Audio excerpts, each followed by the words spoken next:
अस्सलाम वालेकुम। आज की कहानी है सांप और तरखान की।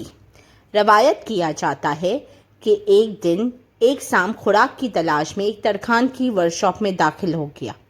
जब तरखान शाम को अपना काम ख़त्म करके जा चुका था, उस तरखान की आदत थी कि वो अपने औजार, जिनमें एक आरा मंशार भी शामिल था, मेज़ पर ही छोड़ देता था। जब सांप इधर उधर रेंग रहा था तो उसका जिस्म अचानक आरे पर से गुजरा, जिससे उसे मामूली सा जख्म आ गया। इस तकलीफ से घबरा कर सांप ने रद्दमल के तौर पर आरे को काटने की कोशिश की, जिससे उसका मुंह से खून बहने लगा। सांप को ये अंदाज़ा नहीं था कि हकीकत में हो क्या रहा है। वो ये समझा कि आरा उसे हमला कर रहा है।